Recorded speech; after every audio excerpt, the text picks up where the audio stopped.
Okay, I'll just be admitting everyone now. Let's start.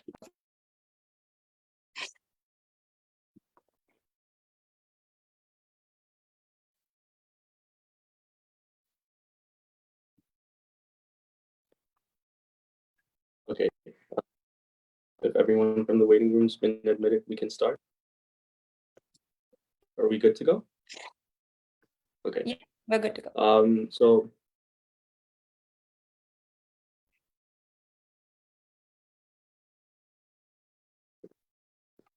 Hi everyone on call. I'm honored to present Deepak, a distinguished personality with a multifaceted background.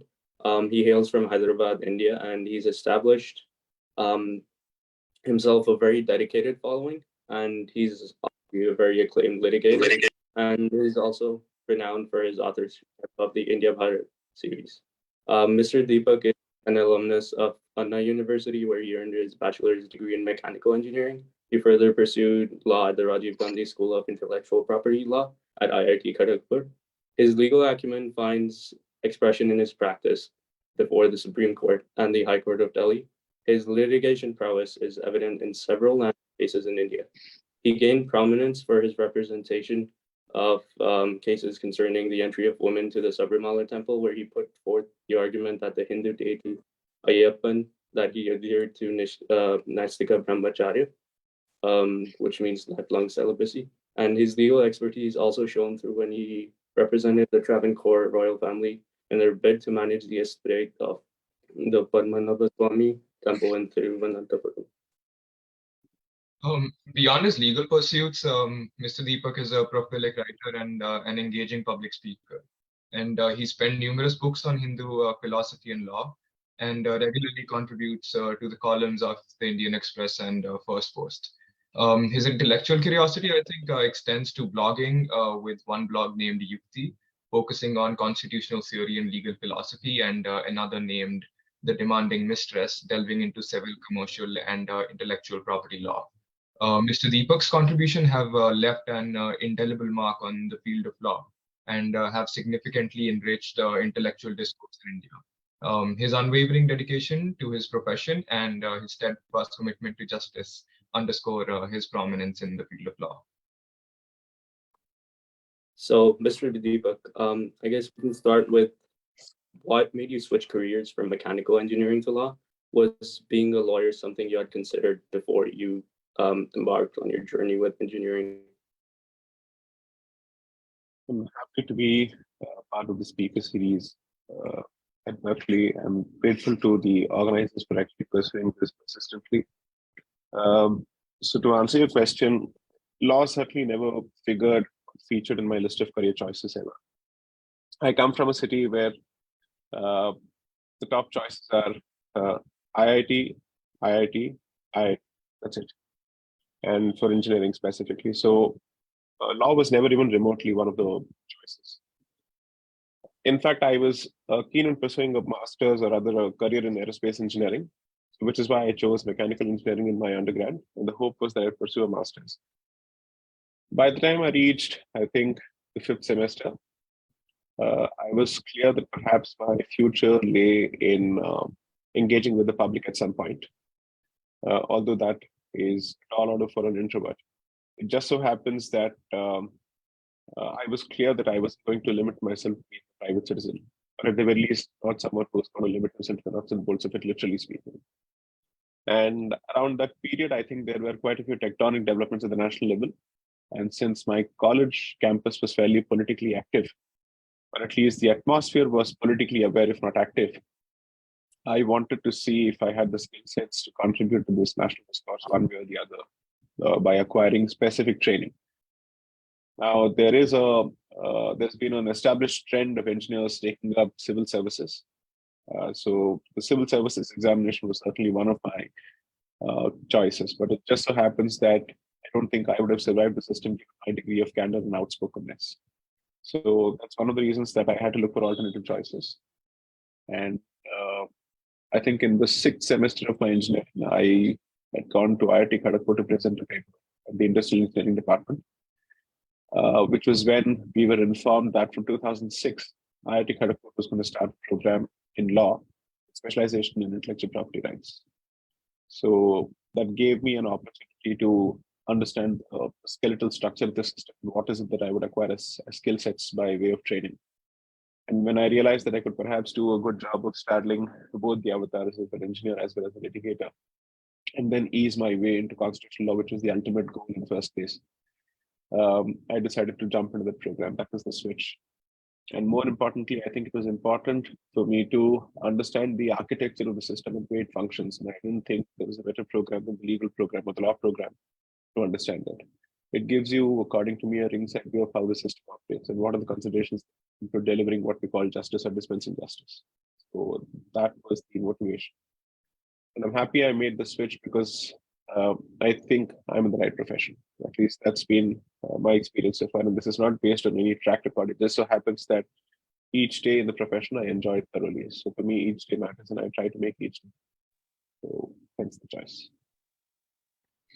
Very good, very good. And do you think that your roots in engineering give you an edge in law? Would you say you take more of a scientific approach to law when you're constructing arguments in case or advocating for certain? So I think each stream of undergraduation gives you a certain specific set of skills that you bring to the table as part of the LB, also known as the JD program in your part of the world. And I think there are two sets of law programs in India, rather in Bharat. The first is the 5-year integrated program, wherein you have students largely from the humanities background. Then you have the 3-year program, which attracts a lot more diversity in terms of people coming with different qualifications and different thought processes. I think what the engineering background does is that it gives you a problem solution approach. And contrary to popular perception, the practice of the law is less about rhetoric and more about reason. And there is obviously a certain degree of rigor that is expected in the way you present arguments and the way you marshal evidence to substantiate your position. And I don't know if it's easier for an engineer to make that argument or to adopt to that particular approach or adapt to that particular approach, but I certainly benefited from it significantly. And I would say that in the current day and age, it's no more possible for a lawyer to stay away from numbers and scientific issues because increasingly you have technology pervading every aspect of practice. So obviously, the lack of fear of numbers or science in general has made it easier for me to take up a diverse array of subjects. But in general, I think the insistence on facts and coming to the point without beating around the bush is something that I would attribute to two things. One is my nature, and second, my training as an engineer, both of which have contributed significantly to the manner in which I've taken to the law.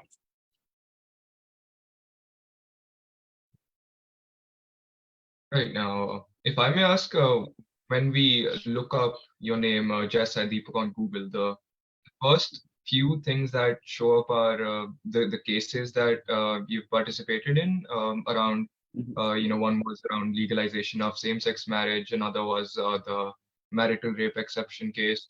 So for our audience, could you give some context on these cases in a few sentences and why you might think these are the first things that pop up when we look up your name online? So I think this July, I completed 14 years in the profession. And the first 7 years were spent in building my reputation as a civil commercial litigator, which means my areas of practice primarily are populated by intellectual property law, competition law, which you might know as antitrust law, and insolvency laws. So I'm a civil commercial litigator. That's been my primary identity for 14 years. It just so happens that until 2016, I was part of a law firm. I quit as an associate partner to set up practice as an arguing counsel. People who don't know what an arguing counsel does, it's in the mold of a barrister, wherein you don't draft or file. You're engaged by solicitors or other lawyers to argue for them and their clients in the court. Okay, so the divide between a barrister and a solicitor is the barrister argues or advocates, and the solicitor is the one who prepares the case. So the actual client is the client of the solicitor, whereas the solicitor is the client for the barrister. Okay, so that's the equation. So from being someone who drafted, filed, and argued, I switched to let's say a place in the value chain where I exclusively argue. Now, when I went independent, obviously I was at greater liberty to take up a wider array of cases. So by 2016 June, I had already established a reputation for myself as someone who could argue. And quite a few people were interested by then in engaging me in constitutional matters. It just so happens that the Sabarimala matter had just about then surfaced and had picked up steam before the Supreme Court. It's interesting because an anonymous Twitter handle, who I ultimately met, and the person revealed his identity, was the one to recommend my name to this organization which was seeking representation before the Supreme Court of the Sabarimala. That's how the opportunity actually came about. And so when they reached out, I was more than happy to take the case because it gave me an opportunity from a professional perspective to showcase my knowledge of constitutional law, or at least whatever little I know of it, in the Supreme Court. And two, I felt that it was a fantastic opportunity of convergence of multiple subjects. One is faith, the second is culture, the third is law, how they meet, and how are they supposed to be understood in a legal sense. That's the opportunity that I felt was important, because it would require you to understand the institution's practices. It would require you to understand the peculiar nature of Hindu faith system, and also how do you fit that within the four corners of the law. That was an interesting challenge, and so I took it up. Plus, of course, the personal reason happens to be that I'm a believer of the deity. I've been to the institution when I was a 13-year-old, observing the 41-day fast or the vow, whatever they call it. And I've done the entire trek of 62 kilometers. So I know what it takes to complete the journey. So I wanted to defend it, and I certainly wanted to present it. So usually in the legal profession, it so happens that when people see you in action, each opportunity leads to a word of mouth reputation being built around you, and that leads to further opportunities. Sometimes those opportunities are of the same mold, and sometimes they're of a diverse mold. So while I continued to practice as a civil commercial litigator, which even today, as of today, remains about 85 to 90% of my practice volume, the rest of the 10% I chose to dedicate it to pro bono commitments towards those causes which I felt dearly about. And that's how these opportunities came about. That's been the journey. Now, it so happens that obviously some of these matters have a tendency to hog headlines. And so obviously when you Google, the algorithm, I think, is such that the most popular cases are the ones that are searched for often, are the ones that turn up. But if you ask members of my fraternity, they'll tell you that I'm primarily known for civil commercial litigation, with obviously more than passing interest in constitutional law. To the rest of the lay world, the non-legal world, their entry portal into my career happens to be these cases, the constitutional cases, which obviously hog the headlines. But I've tried to keep both the worlds apart because the skill sets that I bring to bear on each of these worlds is slightly different. The approach has to be different. The demands are different and the considerations are different. So I suspect that it is the audience which is at this point driving the perception surrounding me as a lawyer. But beyond that, I see myself primarily as a commercial litigator who also practices constitution. That's the split in my head. Right. So you mentioned how you found a sense of interest in some of these cases, which is I essentially decided to take them up. And this is really a question I generally ask whenever I meet lawyers, because I'm curious how your personal ideologies come into play when you choose who to represent in court or what cases to take up. And additionally, like, have there been situations that you've encountered where you had to, let's say, present arguments that seemingly diverged from positions you've taken in prior cases, or are there any ideological differences there? So the one thing that the training of a lawyer teaches you is to keep an open mind as much as possible and be extremely conscious and aware of your own ideological biases. to know how to use them, and to also to know how to keep them at bay if necessary. So sometimes it so happens that you may represent an entity whose broader position and stance you may not agree with, ideologically speaking, but whose specific position on a specific issue you may agree with. Okay. So then it's less about representing an institution on an institutional position and more about representing an institution on a specific subject. It is an issue-based approach. Okay. And which is one of the reasons that while people assume that my leanings or my ideological slant is towards a particular political party of India, my position has always been issue-based. So I'll give you a simple example. Given my public perception today, or the public's perception of me today, people wouldn't have expected me to represent an organization such as the Greenpeace. Okay. I represented Greenpeace as part of my previous stint at the law firm in a free speech related issue, where the subject was how does one balance or strike a balance between constitutionally guaranteed fundamental rights of free speech and private interests protected by intellectual property rights. So you can search this up. It's called Tata versus Greenpeace, Tata Sons versus Greenpeace. It's a judgment delivered, in fact, a landmark judgment delivered by the Delhi High Court on the 28th of January 2011. If you go through the judgment, you will realize that you would find me batting for Greenpeace. Similarly, given what the public thinks of me, they wouldn't have expected me to bat for legalization of marijuana. Okay, so there is, in fact, petition pending before the Delhi High Court, where I've asked for a slightly more liberal approach, not for recreational use, but at least for the purposes of research, for the purposes of other uses, because the overall approach of Indian legal framework to this particular product is heavily influenced by the global movement against marijuana, which was initiated under the leadership of the United States in the 1980s. Until then, it was not illegal.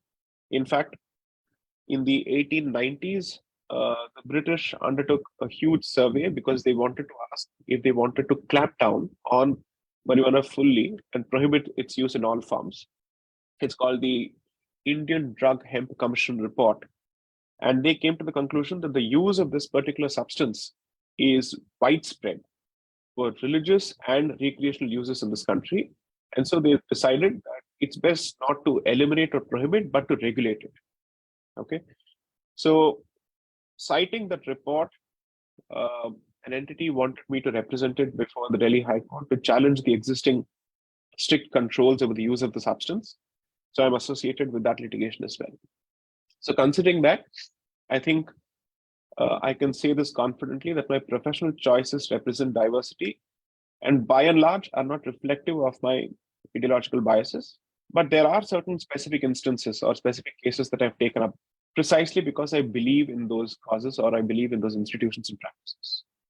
So it's possible for me to play both sides in terms of arguments because that's the training of a lawyer. You're expected to be comfortable with the pro as well as the con of the argument because you never know which opportunity lands on your table. As I say often, lawyers, regardless of their signs, are fundamentally Geminis. So they have two faces. They're expected to be comfortable with both arguments. And one of the things that you're expected to do as part of your legal training is to inhabit an argument before you dismiss it. You have to step into the shoes of an argument, make sense of it. Even if you wish to dismiss it or if you wish to counter it, you need to step into that shoes, feel the argument, and then come out and say, I still reject it for these reasons. So that's, I think, the long and short. Right. Yeah. So you mentioned an interest in and the prominence of constitutional issues. Now, coming to the Constitution of India, this is something that we've heard you be vocal about in the past. So what is something you would say, or what are certain issues you would mention that you believe to be shortcomings of the current version of the Constitution? Are there certain amendments that you would like to make outside of the fundamental rights and duties of Indian citizens? So Had you asked me this question perhaps before 2020, I would have presented a far more confident answer. But with greater research and with more writing and with more reading, I've come to the conclusion that the document's history, not just the document, its history needs to be understood better. And that's one of the reasons that I chose to start writing the book series. It's more of a personal learning exercise than an engagement with the rest of the world through the book. So the one thing that I'm confident of holding forth as on date where I stand based on my reading is that the document obviously has a deep colonial imprint. Okay. Not just the bare bones of it in terms of the provisions and the sources of each of those provisions, but also the thought that went behind it, the political, religious, legal thought that went behind it. It clearly is the product of a Protestant Reformation inspired colonial exercise. And that is visible in several crucial provisions of the Constitution that have an impact on the state's identity as well as its approach to institutions and the Bharatiya identity, so to speak. So, for instance, a civilization that celebrates dharma, I would have expected its constitution to at least reflect the use of dharma as one of the policy metrics. But the word is not to be found anywhere. The debates in the Constituent Assembly prior to the drafting, or let's say the framing of the Constitution, reveal that there were some members of the Constitution who were interested in using dharma as the yardstick to judge the concept of public morality. Okay. So while the word public morality features in the Constitution expressly, it's possible to argue that the understanding of public morality is underpinned by the civilizational understanding of dharma. However, this argument that I make is still a very tentative argument. I don't wish to present it as a final position. I will be in a much better position to present my diagnosis of this document by the time I'm done with this erstwhile trilogy, and right now I would call it a tetralogy because it's a 4-part series. And I hope to conclude it by 2025, which is the 75th year of the Bharatiya Republic. So my answer would be that there is a clear Eurocentric hand which animates and pervades the document. And therefore, the question is, how much of the document is Eurocentric and how much of the document draws from our civilizational ethos is something that I'd like to understand better. And hopefully, I'd be in a much better position to answer this question by the end of 2025. Looking forward to that answer.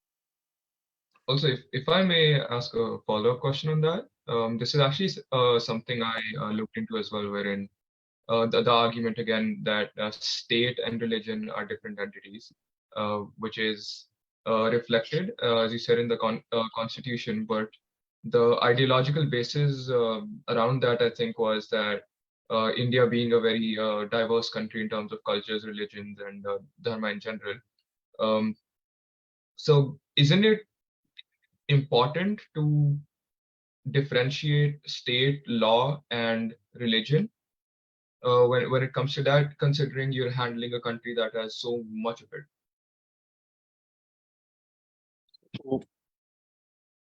I will have to present an ideological response, and which is that I don't think Bharat has ever needed a constitution to encourage or preserve its diversity. Because after all, the earliest version of the Eurocentric constitution that we have is of 1919, not before that, right? And so we have had 3 versions: the 1919 Government of India Act, followed by the Government of India Act of 1935, then the Indian Independence Act of 1947, followed by the Constitution of 1950. And even until then, we were perfectly comfortable with internal diversity and external diversity, which is diversity which is inherent to us as a society, as a people, as a dharmic civilization. And we have also welcomed people from the outside. I consciously refrain from using the word outsiders. I'm saying people from the outside. Okay. So I don't think there was any need on the part of framers of the Constitution to embrace this, what I call the half-baked version of secularism, because frankly speaking, even European jurisdictions, when they speak of secularism, and separation of the church from the state. They don't call for an irreligious state which has no identity of its own. Otherwise, why would you have monarchies as well as state churches to which the European state, or let's say European republics, owe their allegiance? The Anglican Church, when it comes to the United Kingdom, and Netherlands for that matter, Sweden for that matter, the so-called Scandinavian countries, which are seen as benchmarks for what should be a developed society today, right?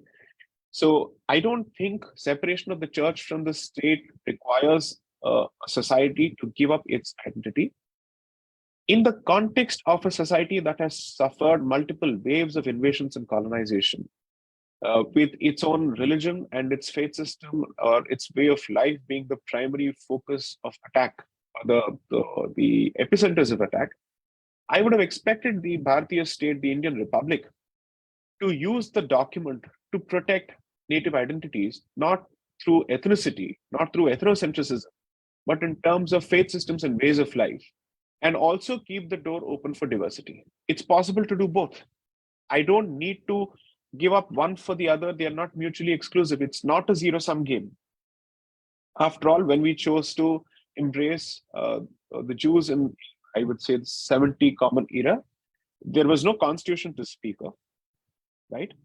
And when the Parsis were forced to seek refuge after the Arab conquest of Persia, and they came to Bharat, there was no constitution to speak of.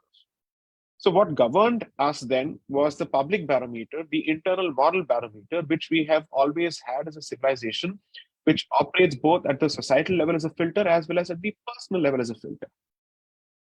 India is one of those few countries where I would say that a diversity training is of no consequence, it's of no use, because we have grown up with diversity being part of our childhoods. I don't need to need somebody else, and certainly not from the West, to come and tell me that this is how you're supposed to respect other cultures. We know it. You don't need to teach us, right? So I genuinely believe that the separation of dharma from the state has operated to the detriment of our faith systems, of our native faith systems. And I repeat, this is not driven by race, because Bharat does not believe in race. It believes in consciousness. That's the distinction between a Eurocentric approach and a Bharatiya approach. And the unfortunate reality is that when you get uber liberal or hyper liberal, pardon me for using this politically loaded term or ideologically loaded term, you lose your sense of identity, you lose your sense of self, and in the process, the lines are completely blurred. And when that happens, the basic, natural, and legitimate instinct of preserving the self in all forms is completely lost. That works as much as at the individual level as it does at the state level. And I think what we are witnessing right now throughout the West is the implosion of the self and the loss of identity of the self across the board. There's nothing wrong in having an identity of your own and also saying, while I'm comfortable in my skin, I have no problems accommodating you within my home, provided I don't lose the right to call this my home in the first place. That argument applies, and that is perfectly valid. It's not at all wrong to say. Right. Thank you for that clarification.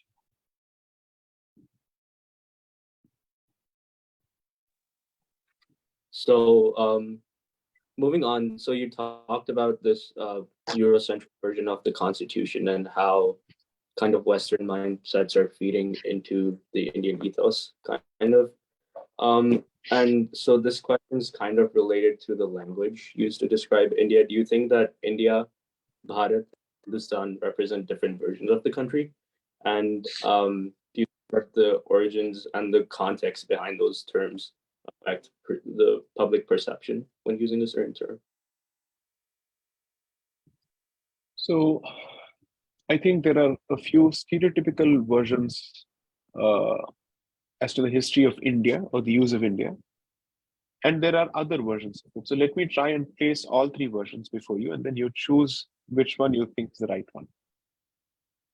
The standard argument presented is that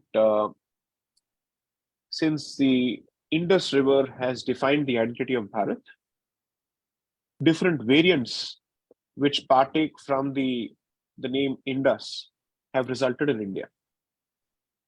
And because the Persians couldn't speak of Sindhu or couldn't pronounce Sindhu, and therefore it became Hindu, that's one version. The other lesser known version is that there is a Vedic, let's say, religious sacrifice, so to speak, which results in creation of what they call the Hindu, or I think it's a Vedic procedure which relates to the Somayag, or the worship of the moon god.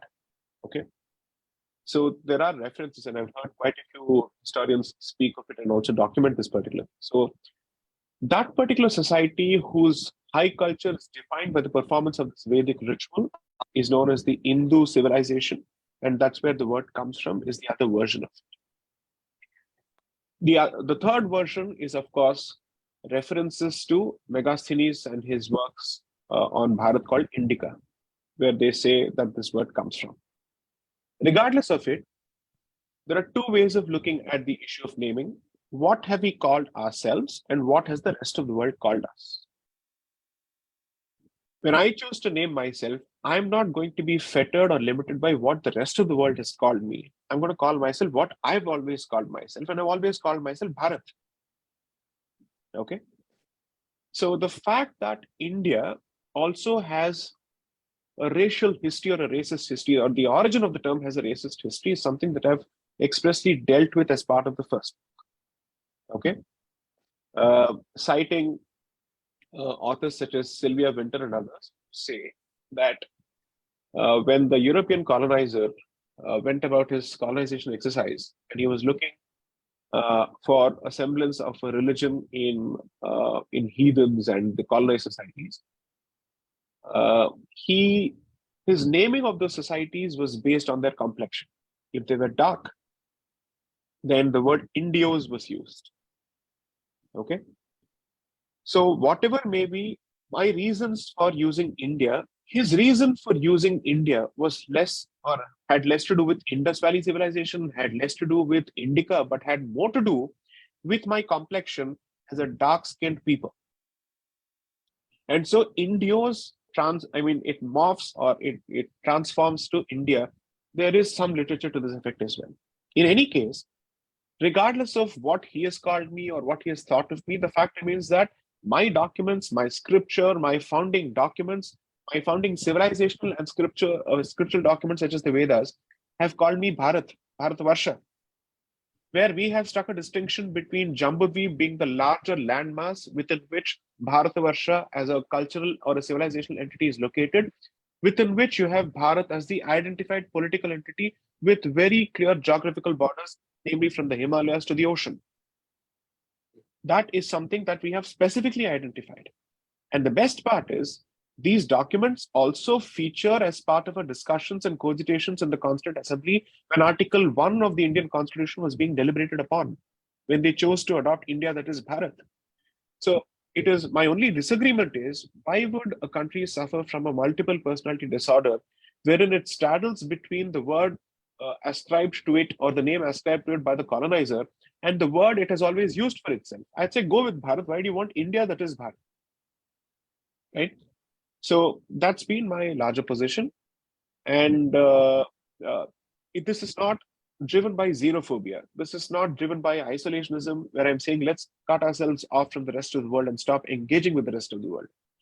A self-confident civilization must have the ability to retain its identity and at the same time engage with the rest of the world, because it says, I can hold my own on any subject, and I'm happy to learn from others if I believe that there is something that I'm not aware of. That's the Upanishadic way. But that doesn't mean I'm going to say I'm fundamentally ignorant, please come and enlighten me. I don't need the civilizing mission and the civilizing attitude towards me. We are not a 5,000-year-old civilization. We are thousands of years old, much more than 5,000 years old.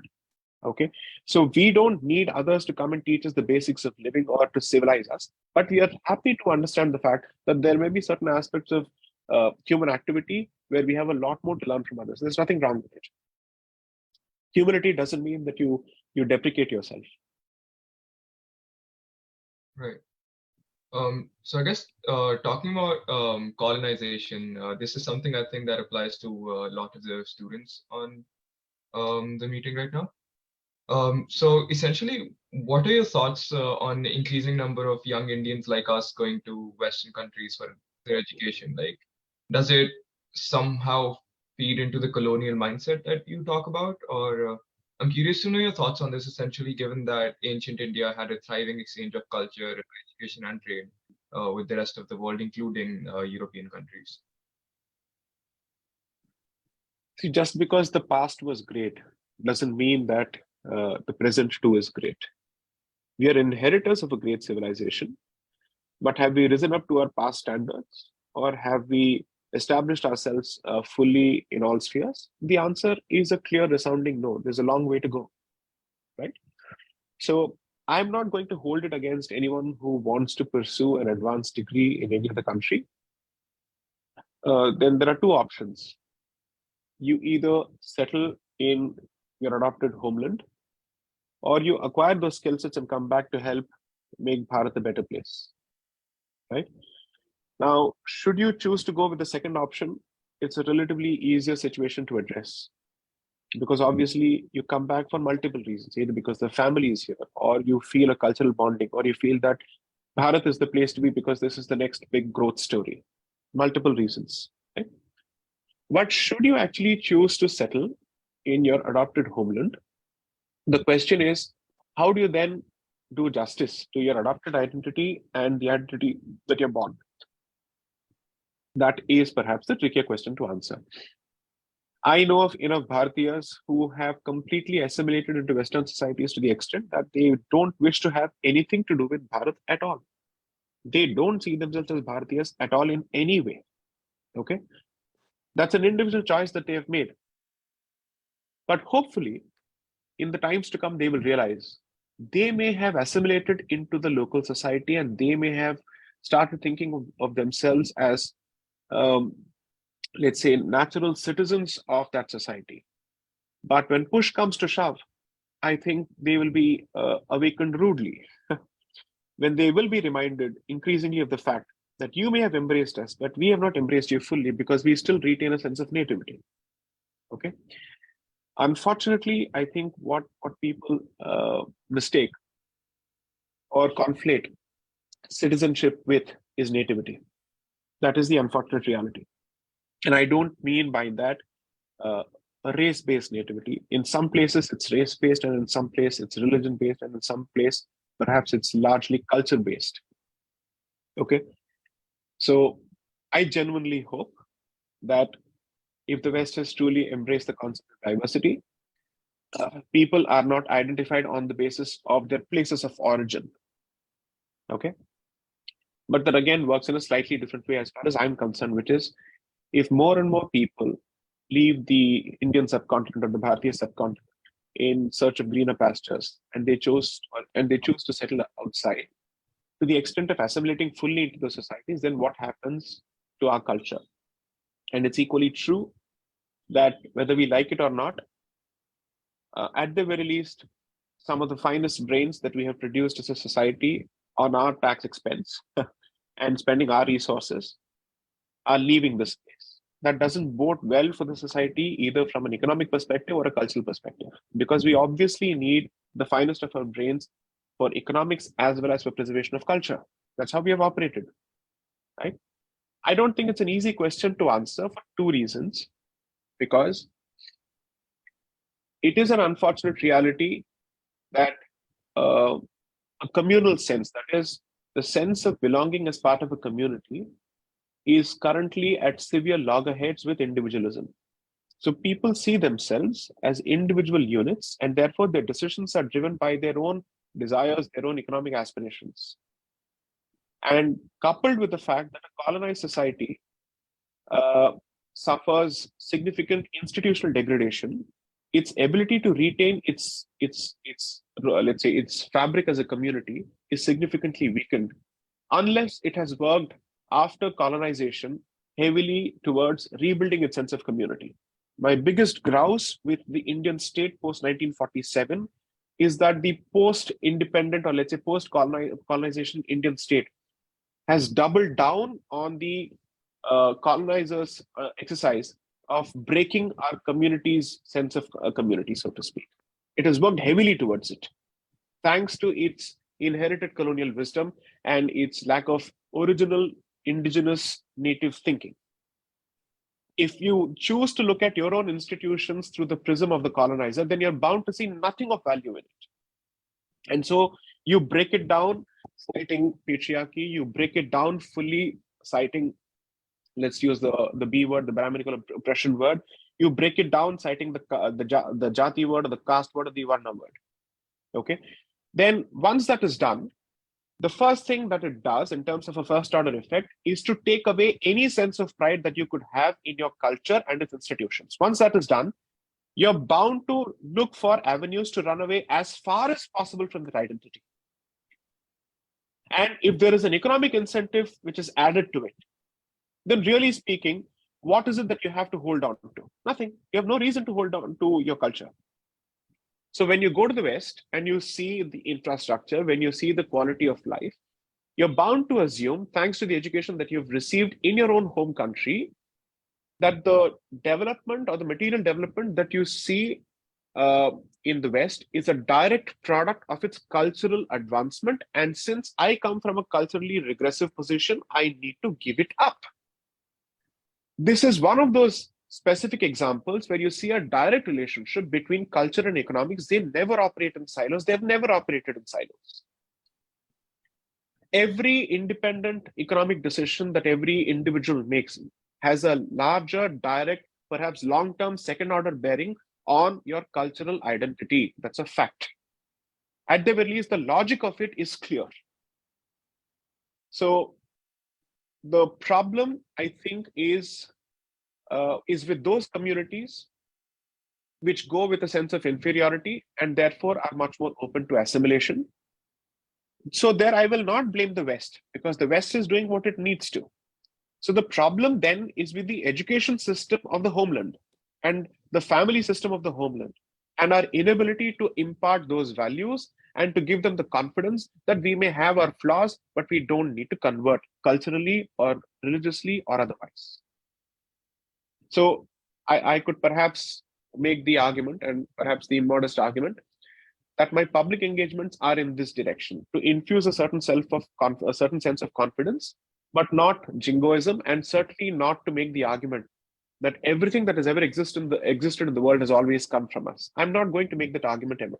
But I'm certainly going to make the argument that if at all there is ever an honest assessment made of our contributions to the larger global pool of human thought, we have contributed significantly. We have made very positive contributions. We have made significant contributions, which unfortunately the West is yet to recognize. I'm not looking for validation from the West, but I'm looking for acknowledgement from the West that it has benefited from us. There's a difference between seeking validation and seeking acknowledgement of our contributions.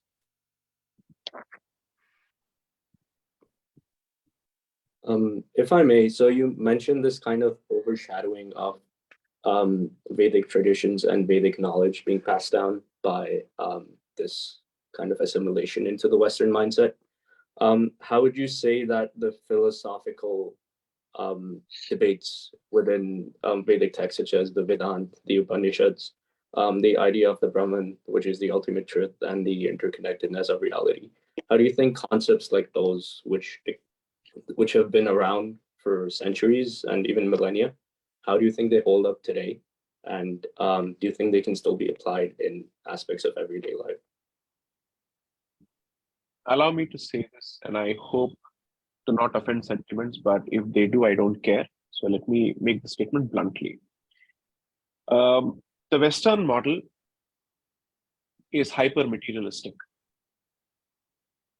The Middle Eastern model is hyper-sensory. The Bharatiya model actually says dharma, artha, kama, moksha. Everything is possible, and you strike a balance. Okay, so it's important to know where you draw the line between need and desire, and what is the consequence of transgressing those limits on the people around you. So I'm not going to put myself in a situation where I have to choose between capitalism and communism. Both of them, according to me, have emanated from the West. I reject both, because one effectively functions exclusively on market forces, and therefore we are being told that individual will is supreme, And the other focuses on hypersocial control, where there is no room for individual creativity, and it's a stifling, suffocating atmosphere to be a part of. So I don't think it's possible to subscribe to either of these models. If the literature says anything, post 1989, societies like Bharatiya societies have had to revisit their position on why are we stuck in this crossfire between these two power blocks, between these two ideologies. As a civilization which has a lot more to offer, why haven't I drawn from the ocean of my own pool of thought? I believe that more and more educated, enlightened people are obviously gravitating towards the Vedantic Vedic position, because the wheel is being reinvented, according to me. We are not learning anything new. We are relearning what we always knew. And we are unlearning what we have learned so far. Please tell me that you don't find more and more people in your part of the world understanding the value of organic products out of a blue. Why are you suddenly interested in organic products when mass-produced products have dictated the course of your economy for about a century or so? You're realizing what you've done to nature in the process of pushing for hyper mass consumerism. I'm not here to celebrate poverty. Look around me. I don't celebrate poverty. Okay? But I certainly know that you cross the line, you're penny wise and pound foolish. Pardon me for partaking from a colonial adage here, because in the long run, nature will respond. And when nature responds, it hits reset. So you don't need to protect nature. You need to protect yourself from nature's wrath. That's the first lesson that a dharmic civilization has to offer. There is no dharma without prakriti. And there's a decent chance that I may be restating George Carlin's famous statement on nature. That you are nothing to protect nature. You're nobody to protect nature. You're insects in front of nature. If nature chooses to unleash itself, you have no response at all. You have disaster management techniques, none of which will work. Right? And nature does not work in linear equations. It is heavily nonlinear. Which means if you hope to make sense of, let's use the other problematic word, climate change, using linear terms, you're going to struggle to wrap your head around it. What do you make of all the changes that you witness at the micro level or as well as at the macro level over the decades? Are you telling me that human activity has not contributed to it adversely in any way at all? How is this even possible? That's because you've ultimately treated nature as a resource, as an asset. From human resource, it's a natural resource. That's it. Everybody is a resource. And you come out with, let's say, beautiful sounding jargon like sustainable development. Sustainable development doesn't look at protecting nature. It looks at continuing to use nature at a sustainable pace.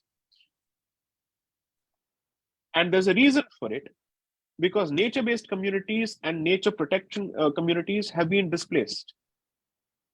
And when you do that, those communities which have cracked the code of preserving nature over thousands of years have been replaced by people who see nature exclusively as an industrial resource. Tell me that doesn't have an impact on forest cover. That doesn't have an impact on rains. That doesn't have an impact on global precipitation. That doesn't have an impact on water availability. Of course it has. I'm sure that these are super specialized, hyper scientific subjects. But tell me that common sense has no place in these subjects. And I will keep my mouth shut. So I think somewhere it's important to do some plain speaking. I'm not going to be dragged in the extremes at all. One bit, my apologies. Those are my 3 dogs shouting. So it's important for us to draw deep from our own original thought in order for us to present these options. Okay, let's look at it from a slightly different perspective. I'm not going to make a civilizational supremacist argument to say we have all the answers. But at the very least, I would say it's time that we considered other perspectives. We have given communism and capitalism their opportunities to prove themselves, and both of them have proven to be destructive in different ways, but the net outcome being the same. perhaps it's time to reconsider and recalibrate. After all, if the West is truly a worshipper of diversity, it should welcome diverse thought, particularly when it doesn't seem to have the answers to all the questions that are facing it. Next.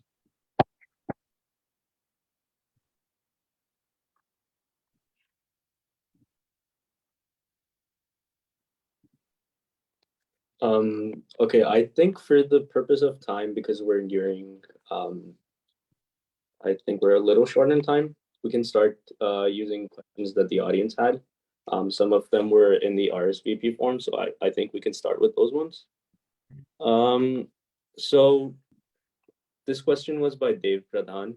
He asks, how do you envision a developed India? First of all, I would hope that our metrics and definition of development are different, and that we don't follow the same path as the West. By that, I don't mean be insensitive and do not improve the quality of life of your people. 100% you must. You have a huge duty to, because we constitute a sixth of the global population. So if we rise, the rest of the world rises, right? But use this opportunity that history and time have presented to you on a silver platter, according to me, to redefine established notions and come out with a slightly different definition.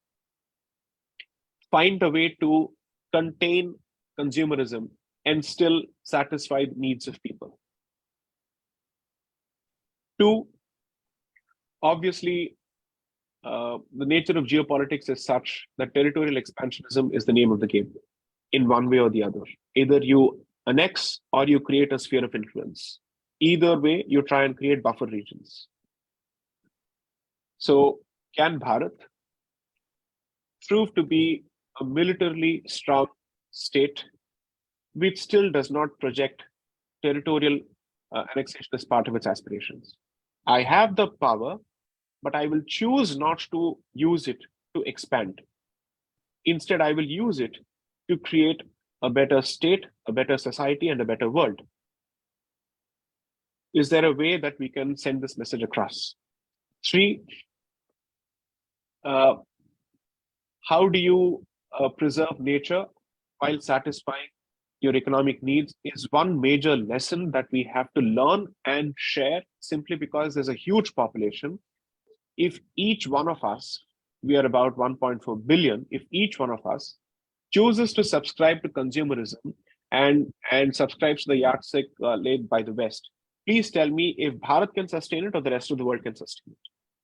We can't. You won't be able to. These are the broad aspects that I think that Bharat has to learn and share with the rest of the world as part of its journey. And I'm not going to say rise to the top. I'm just saying rise to your full potential.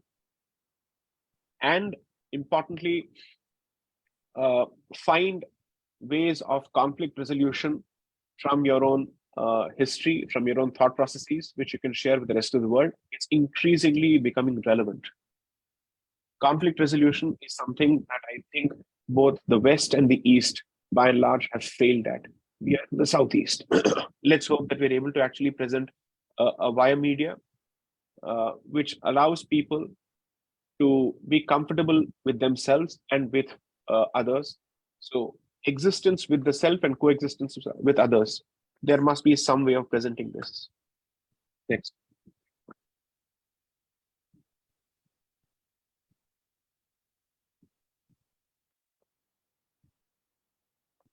Okay, this one.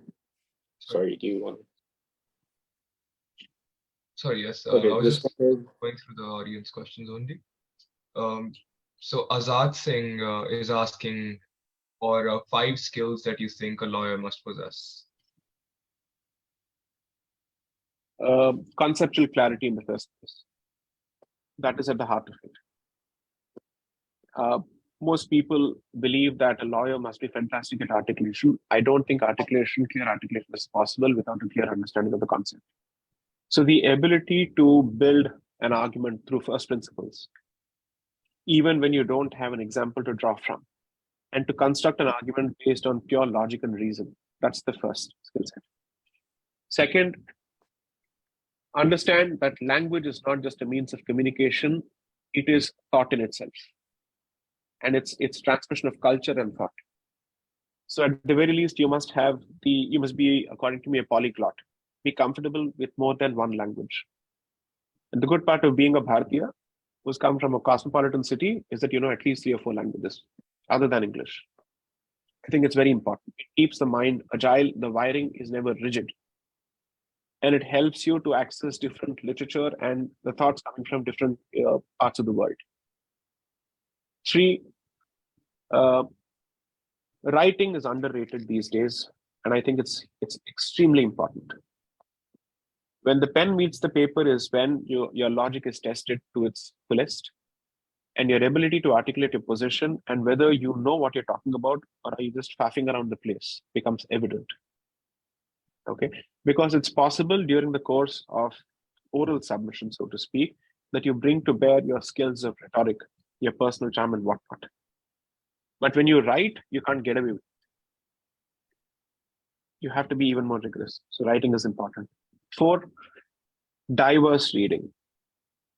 You may be a subject matter specialist, but it's important for you to read as widely and as diversely as possible because you never know what literature can come handy to present what argument. I don't know the nature of practice in the US, but from what I've heard from my counterparts there, they are super specialists. They're hyper specialists. The concept of a generalist in the legal profession in the US is a dying breed, which I think is actually problematic. You must be comfortable with at least 3 or 4 allied areas. So while intellectual property happens to be one of my mainstays, I connect it with arbitration, I connect it with standard contract law, I connect it to the constitution, I connect it with criminal procedure and whatnot. So think of it as a cow that must be in a position to be tied to different trees, pardon the use of the Indian expression here, but it's important that you know how to read diversely. And finally, of course, I think it is expected of a lawyer to be both socially and politically aware. It is expected, that comes with the territory. That expectation isn't there with an engineer or, let's say, for that matter, a doctor. But when you happen to be in the law, this is certainly a subject that would qualify as a humanities subject. And therefore, it's important for you to be fairly better at history than non-lawyers, fairly better at your understanding of culture than non-lawyers, fairly better at your understanding of politics than non-lawyers. So this is an intangible that goes with the qualification. Okay. And then the next question we have is from Rohan Aditsaria. He asks, how do you see India's socio-political fabric evolving over the next decade or so if we assume the BJP continues?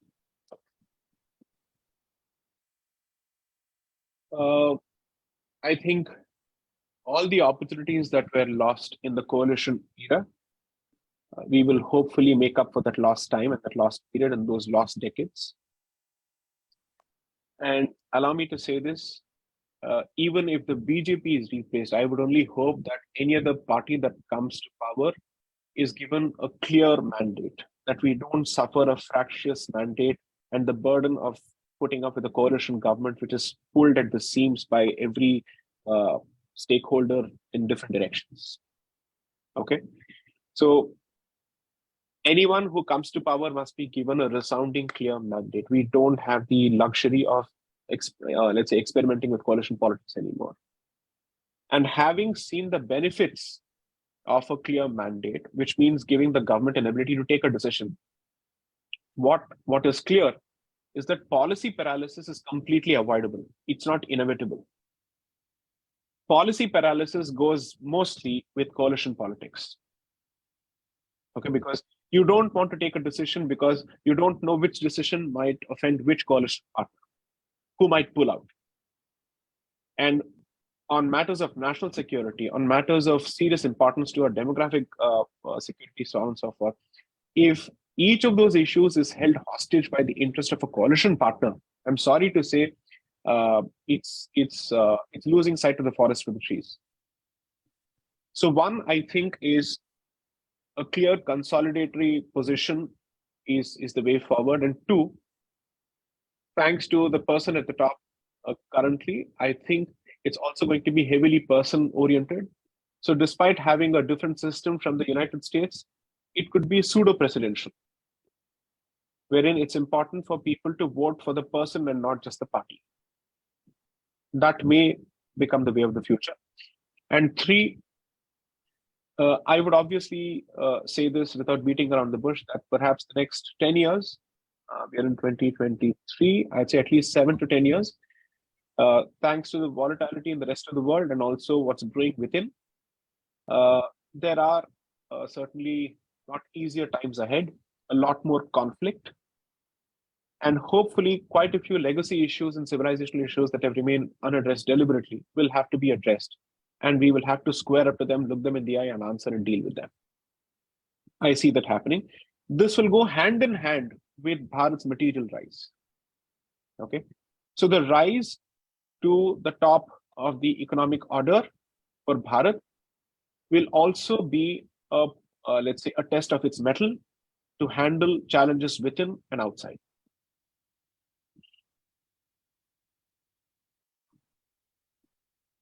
Right.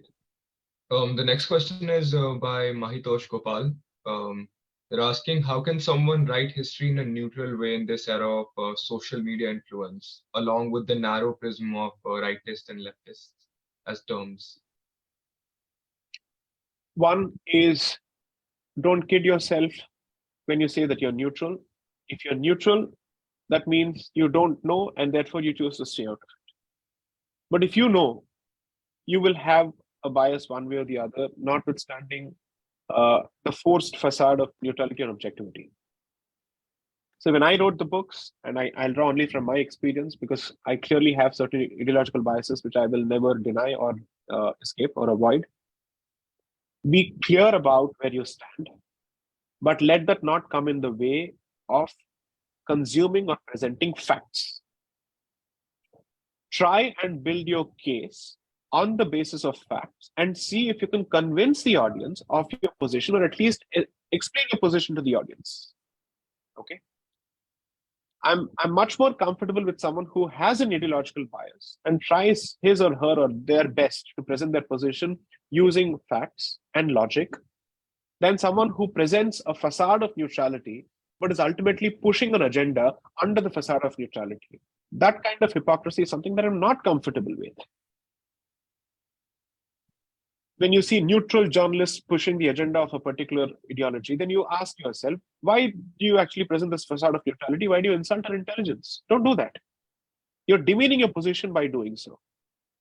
I don't have a problem with people having a bias at all. And I suspect there was never perhaps a time when there was no ideological bias. The only difference is perhaps people were much more comfortable wearing their ideology and their position on their sleeves and presenting facts. If it was a massacre or a genocide, they came clean about it. Okay.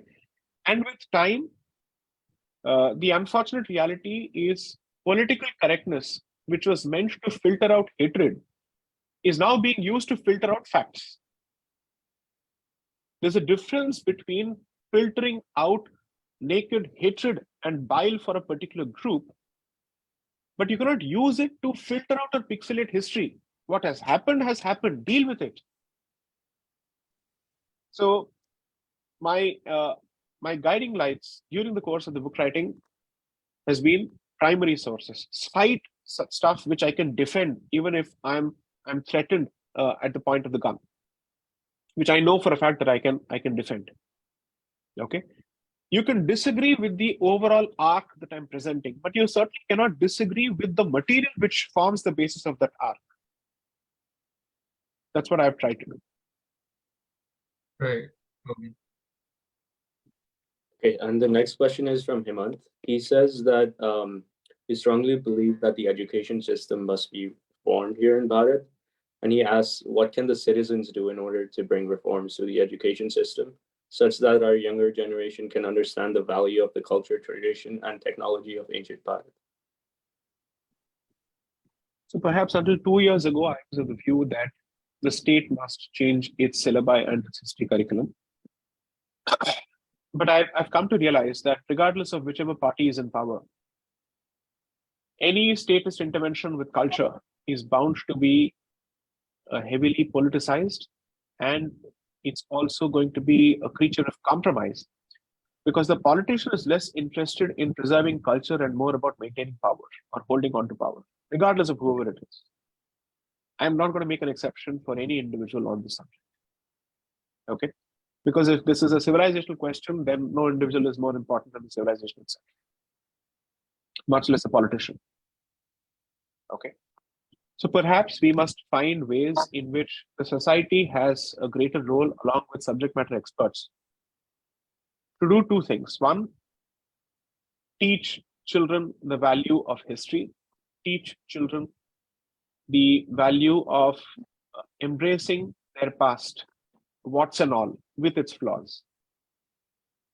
Because when you try and airbrush certain aspects of your history, you're basically telling them that they should never have the guts to deal with the truth. And so no lessons will be learned. At the same time, I'm not interested in brushing stuff under the carpet in the interest of preserving this ephemeral or apocryphal peace that we constantly speak of, to prevent people's sentiments from being offended and hurt. A confident society will accept the fact that human evolution is a constant work in progress with multiple trials and errors, and no society was born perfect and no society is perfect. It's always a never-ending goal, because excellence is achievable, perfection is never. It's a statement of vision. So you may have to take a slightly more non-statist approach, or at least a mechanism where experts, the state, and the society come together to evolve a mechanism where all three of them have a say on what is the kind of history that we wish to present, and what is the purpose of presenting that history. So, which is why in our school of thought, we have struck a distinction between Itihasa and Purana. Itihasa is history. So our Mahakavyas, namely Mahabharata and Ramayana, are not myths according to us. They are history. They were historical according to us. Why should I say according to us? They are history, period. Okay? But when you speak of Puranas, they have certain moral goals to achieve. So they are in the realm of myth and legend. So when you see our Itihasas, whether they speak of Sri Ram or they speak of Sri Krishna, all aspects of their nature and character are presented. And the conclusions are for you to draw as to what you make of it. If Sri Rama lies or speaks the untruth, it is presented. If he takes a certain position or a certain decision in war with Vali, that is presented. When Dharmaraj Yudhishthir commits a particular mistake, that is presented. Nothing is glorified. We don't believe in inventing immaculate conception to elevate a particular individual to the status of divinity. Okay? We clearly say this is what it is. So perhaps Itihasic principles and our principles of putting together Itihas have a huge relevance in history debates of the present. Right. This is a question from my end. I am curious what you think about this. So of course you do come across and factually are very well read, and since you said you like knowing about a wide variety of things, and you love reading, learning languages, things like that. So from a person, like from the position of someone like you who probably sees things in a certain way, probably knows about a lot of things, probably is happy with some things about the world, unhappy with the others, would you say that ignorance is bliss sometimes? Frankly, that depends on who you are as a person. Mhm. You may need a break once in a while from knowing everything, but it's like a workaholic who can't suffer more than a 3-day vacation, who wants to get back out in the world, back into action. Okay? So I may recede into nothingness for a few moments, just to perhaps calm the voices in my head, thanks to everything that I read. But The fact is I enjoy the chaos within because that contributes to the clarity outside. Because that churn is what ultimately gives me the ammunition that I need to deal with what comes my way. And since I am someone who does not run away from a problem or a fight, I constantly need ammunition. So I don't have the luxury of stepping back. It's got less to do with how do you deal with a situation and more to do with who you are as a person. If fundamentally you're comfortable with status quo and you believe chalta hai, chalne do, then there is no amount of external push that will change you as a person unless you have had a personally polarizing experience that kicks you in your back and says, get up. Right? And if you're fundamentally a person who believes in actively engaging through knowledge and with knowledge as your primary means of engagement, then even if you try, you can't take a break for more than a few days at best. You would be pulled back into it. What you need to do is to find your own magic sauce in terms of not suffering an early burnout if you wish to last the long run. Do you want to treat this as a 100 meters dash or sprint, or do you see this as a marathon? Then you pace yourself. Then you change the way you consume, and you change what you consume by saying trash gets out quickly, reels go out, short videos go out. I would prefer to listen to something when it's longer. I prefer to read about 40 to 50 pages at a time of nonfiction. I try to challenge myself in terms of taking up a subject that I think I'm not good at, so that my mind or its wiring within doesn't fit into comfortable grooves and patterns. So the thing is, with time, what happens is lawyers deal less with numbers and more with words. Effectively, a part of your brain is left unused. No wonder Alzheimer's as a condition is much more prevalent among lawyers. Okay, so you try and keep those aspects of your brain or those parts of your brain alive. So be absolutely great at your subject, but also find those subjects outside of your core area of competence, which keep your creative juices alive. That's how I would go about it. Right. And in my profession, what we do is every 7 years, we add an extra specialization to our repertoire of subjects. So intellectual property for the first 7 years, constitution for the next 7 years, without giving up intellectual property and civil commercial litigation. Now securities law is the next 7 years. So that's how you keep adding.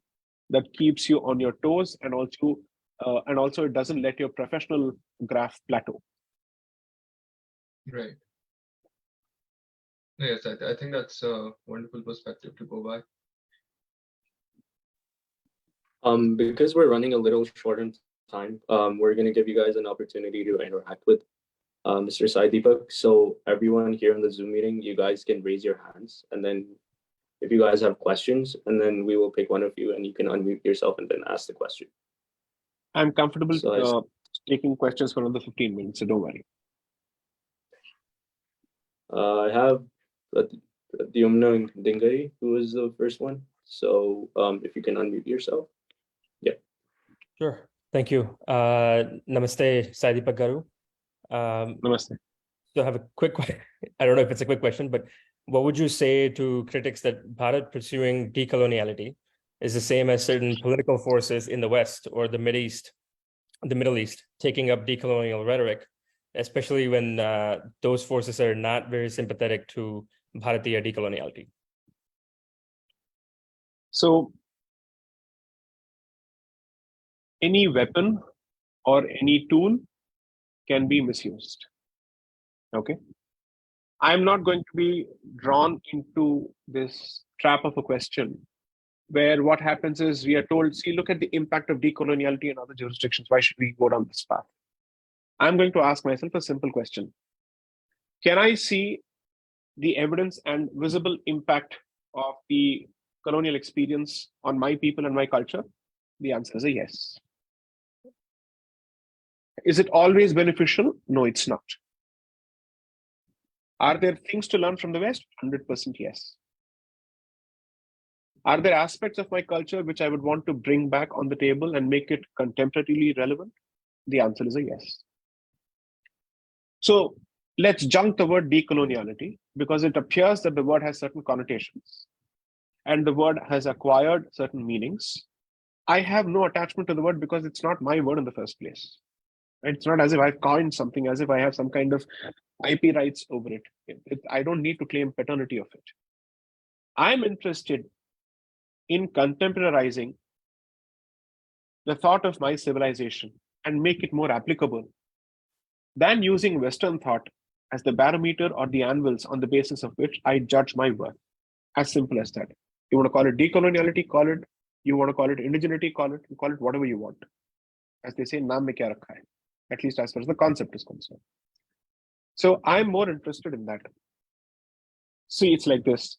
Obviously, the word right wing has acquired certain connotations, right? That's one of the reasons I don't use it at all. I see myself as part of the non-left and specifically as part of the Indic wing or the Bharatiya wing in that sense, right? If at all, there is a wing of sorts. So I am not interested in turning this into an uncivil, mob-ruled movement where you go about pulling structures instead of offering something to replace it with, which is sensible and sustainable. I'm more interested in presenting an alternative which is constructive and which is sustainable and which is consistent with my native thought and my culture than simply creating an atrocity literature and a perpetual victimhood complex. That's the difference between me and a three-letter movement in your country. Okay? My sympathies are always going to be with people who have suffered the colonial experience or the European colonial experience. But if they choose to make victim cards out of it, as opposed to asking themselves, how do they bring themselves up as individuals and as a group? And they're constantly interested in seeing themselves as perpetual victims in all instances, under all circumstances, I am not for it. I am for confident engagement using your ethos. I'm not for, let's say, freeloading in the name of your past. I'm 100% clear about it. So my position on this and my purpose of bringing the decoloniality literature as part of the book was to expose the hypocrisy of the academic left on the subject. To say, how is it that you're so comfortable pushing the victimhood narrative and justifying every atrocity in its name when it comes to certain parts of the world, but when it comes to my country and my civilization, you seem to have a problem with our intention to rid ourselves of colonial shackles and reassert ourselves in a positive way without depending on the West for our sustenance. The movement here is more about self-reliance, not for saying I need reparations which are monetary in nature so that I don't need to work for the rest of my life as a community or as an individual.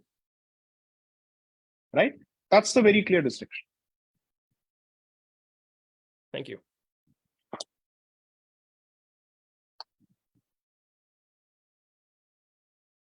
I think next is Satvik Ravi. Yes, thank you. Jai Shri Ram. Yeah, Sriram. Mr. Deepak, I'm also the first sem law student, being a visitor or an audience to your UCC talk in Bangalore. I have two questions to you, not with respect to UCC by any chance, but firstly, if you have any suggestions to make to improve the constitutional framework of Bharat, do you have any suggestions in that aspect as a constitutional law practitioner? Or no? And second question my way is, why do you think being from Tamil Nadu, Andhra, Hyderabad, and several places from the south, you see that there is, I feel at least there is a sort of, let's say, an issue with respect to imposition of Hindi as a language. But whereas we see that the imposition of English is not at all a problem with respect to any southern state. Is it because of the global outreach merely, or do you think there is certain political envisages that go into it?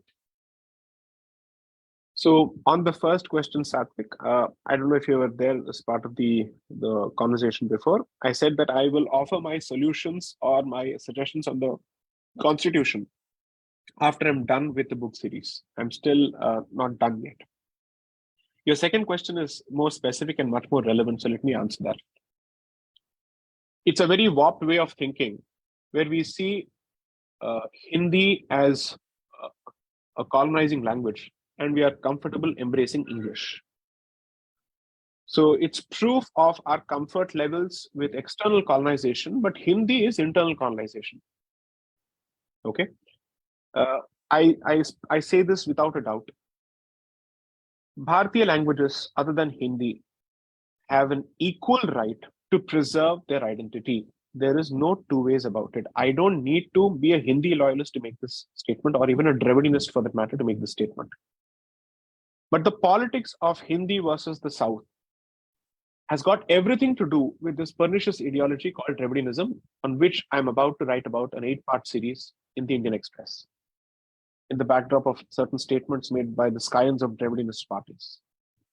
So I'm of the conscious view that this is an artificial fight, and it's a motivated fight meant to divide us further on linguistic lines, because linguistic lines actually have ethnicity as their underpinnings, and it has at a deeper level the Aryan invasion theory, that pernicious facade and that myth that was pushed by the British and which has been bought lock, stock, and barrel by the early Marxist Communist Academy of Bharat. So I don't believe that we should be having fights on these subjects, because ultimately even economics will play a role. You wish to get more opportunities in the larger parts of the country, then you're bound to learn languages which give you greater access to those opportunities, right? And those people who fight for linguistic chauvinism, they are more than comfortable educating their children in all languages across the world so that they have better economic opportunities by keeping the rest of us down. I really don't see how that works. So I would only request young, educated Bharatiyas to get out of this. Be proud of your mother tongue, be proud of the region you come from, be proud of the culture you come from, but do not stop learning other languages or about other languages at the very least, and other cultures at the very least. It's important for you to learn. The true sign of a Bharatiya is that he or she or they know more than one language, okay, which is apart from their mother tongues. So I would suggest, and I've said this before, that people coming from the north of India should learn at least one southern or eastern or western language. Why should this be only about the north versus the south? The east and west are equally important. In fact, the northeast is constantly ignored and marginalized in our public discourse. So let's learn more about them as well. I think both people from the north and the south should give their egos a pause and learn about the east and the west a bit more, and maybe cultivate humility. That's what I would say. Okay, the next person I see is Tamanna Basi. If you can unmute yourself.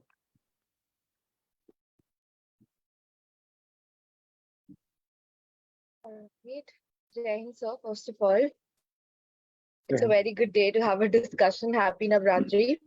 So my question to you is, India or Bharat? So we've been using India as our name for generations to come. And this sudden change to Bharat, how do you justify it? Because people have been... We have used Bharat. Yeah, go ahead. Make your point. I genuinely don't think it makes... I mean, we don't need to worry about it, because people used Madras for generations ever since the Portuguese came in the 1600s, and we changed to Chennai. People used Bombay for generations. We've changed to Mumbai. People used Calcutta for generations. They've come to Kolkata. West Bengal has become Paschim Banga. Orissa has become Odisha. Uttaranchal has become Uttarakhand. So why not India to Bharat? And in native languages, we don't use India. We actually use Bharat. Even in Tamil, it's Bharat. It's not India. Whether it's Telugu, Hindi, Tamil, Bengali, we use Bharat. So this transition, or the so-called transition, is not transition. It's a reversion. It's a reclamation. I'm being told that this transition will cost so much, thousands of crores across the board. Nobody asked those questions when state governments wanted to do it in the name of linguistic and regional chauvinism. And I don't mind paying for this transition, because if it means that I get to use the name that my culture has always given to this land, then I'm happy to actually make that payment. I don't have a problem. Sometimes I think it's important to judge the value of a decision less on its economic cost and more on its commercial, let's say, cultural worth. and what does it represent? It's a generation, it's an investment in the future generation, in the current generation, in fact, which is perhaps the most confused generation and which has very little understanding of Bharatiya history. This reversion couldn't have come at a more opportune time, so I'm extremely happy about it, and I will support it lock, stock, and barrel to the hilt. Next. Next question from Dr. Sushant Singh. Thank you, Aryan. Namaste, Sai Deepak ji, and Namaste. thank you very much for a wonderful talk. My question is primarily related to the documentation part. So we know like we are going through a very different, a very unique phase now. And we are writing so many things, especially around the history and also our cultural scriptures. So my question is how we can make it like a movement and in a very organized way and consistently, but in our regional languages, because most of the books that we are writing, it's in English, which is important for sure, but in our regional languages, because I'm also in that field. I'm writing in English, but I'm from Bihar, and I'm recently connected with many Buddhists, and my intention is to translate their book they have written from Tibetan to English, now writing back to Hindi, so that the population can be benefited and they should be more aware of. Sir, first of all, I think it's a fantastic question. I have two levels of responses to it. Please do consider them. First is, I think you're absolutely right that each time we write something in English, we have a duty to try and translate it in as many Bharatiya languages as possible. That I think is important. But the second important aspect is, one of the reasons that I chose to write in English is one, because unfortunately I'm a product of the Macaulay education structure. That's the language unfortunately I'm most proficient in when it comes to my communication. Second is, it is this English speaking audience that needs to come out of its fascination for West. Okay. And therefore I'm trying to engage with this audience first, which even takes pride in thinking in English, which has become a badge of honor. Oh, I think in English. Okay. So precisely to communicate with this anglicized so-called perceived elite, it's important for me to communicate in a language that they understand, so that the literature forces them to revisit their preconceived notions of this culture. And from there, they begin their own respective Bharatiya journeys. I'm consciously avoiding the use of the word decolonial journeys, thanks to the connotations of the word now, but Bharatiya journeys, and they work towards understanding their culture, their people, their languages. The hope is to push more and more people into their own respective introspective paths. So I agree with you that we must do this, because what will happen is, if we translate our works into Bharatiya languages, it could turn out to be an indirect support for the native language publishing ecosystem, where then you find more and more people coming forward to produce works which are produced originally in Bharatiya languages. Okay. Here, unfortunately, it's equally a reality that economics plays a huge role. But when you're trying to cater to regional groups, or let's say to sub-regional identities, fortunately, I think there are still some state apparatuses which help you push that particular material, where it's possible for the state to make that investment instead of a private party having to take a hit. It's in areas such as these that I would certainly welcome the existence of the state, because the state has the ability to withstand the shock which comes from a loss-making venture if it believes that it is ultimately in public good. A private party will not have the interest or intention, because it's going to look for return on investment. Okay. So those aspects of human endeavor or enterprise, which have a cultural bearing and which may not have an economic incentive enough for a private party to step into the picture unless they're interested in philanthropy, it is in those areas that the state must actively step in and say, I will take the hit and I will push this material. Hopefully, when the current government speaks of the national economic policy, the Indianization or the Bharatization of Indian history and whatnot, it should seriously start considering pushing for translation of works in multiple Bharatiya languages and create an ecosystem. I say this, and I'm not the first person to say this, so I'm not here in a competition for originality. That Bharat must be seen less as a nation state and more as a civilization state, which means when it looks at language, it must compare itself with Europe and not with any particular country in Europe. So translation mechanisms, interpreters, the ability to have a multilingual administrative machinery at the governance level. Each state must at least consider having two languages apart from the, let's say, one primary language and one secondary language, both of them representing two different segments of the population. And on a rotating basis, the secondary language can keep changing to represent different parts or different segments, linguistic segments of the state. Right? The reorganization of the states in 1956 on linguistic lines, according to me, is one of the most dastardly decisions ever taken to balkanize Bharatiya culture on linguistic lines. Yeah. Okay. Prior to that, there were suggestions to divide this country in different, let's say, administrative zones with multiple official languages for each administrative zone, which would have ensured that we would have been much more comfortable with more than one language, and the linguistic chauvinistic barriers in our heads would have been considerably reduced. It is surprising that pre-independent colonial India suffered less from linguistic chauvinism, and post-independent India suffers more from linguistic chauvinism. The Madras presidency didn't have these Telugu, Tamil, Kannada fights as much as Tamil Nadu, Andhra, and other states have today on the issue of language. So maybe it's time to reconsider this. Obviously, it's not possible to reorganize the states on the pre-linguistic lines because these are set positions. But within the existing structure, what you can do is encourage more languages as part of your official language structure, thereby giving more people an opportunity to represent themselves linguistically as well. Thank you very much.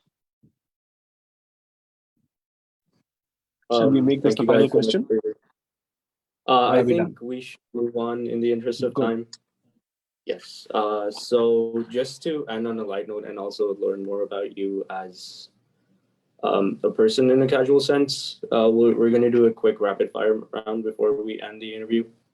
Okay. So let's go with the first question. Just answer the first thing that comes to mind and as quick as possible. A book you'd recommend college students to read? Catherine Nixie's The Destruction of the Classical World by Christianity. Okay. Your favorite food? Palak paneer. A political leader, dead or alive, that you'd love to interact with? Tilak. Bal Gangadhar Tilak, Lokmanya Tilak. Something you'd like to accomplish by the end of your career? Hopefully write books in Sanskrit about Chandarshanas with as much confidence as P.P. Kane, who authored the history of Dharmashastras. Favorite movie? Favorite movie, as a lawyer, it's Anatomy of Murder by Jimmy Stewart, with Jimmy Stewart in it, and that's a fantastic movie if you want to understand trial advocacy. But more than favorite movie, I'd say let's call it a favorite series or serial. B.R. Chopra's Mahabharat and Chandra Prakash Dwivedi's Chanakya. Okay. That's all we had for the rapid fire round. Thank you so much. Thank you. Thanks for everyone. Yes, same here. It was an honor getting to interact with you. Thank you to everyone that came. I hope we've all learned something today from Mr. Deepak. And yeah, thanks everyone, and happy Navratri. So from a Tamilian, Shardiya Navratri ki hardik shubhkamnaएं. Thank you for joining.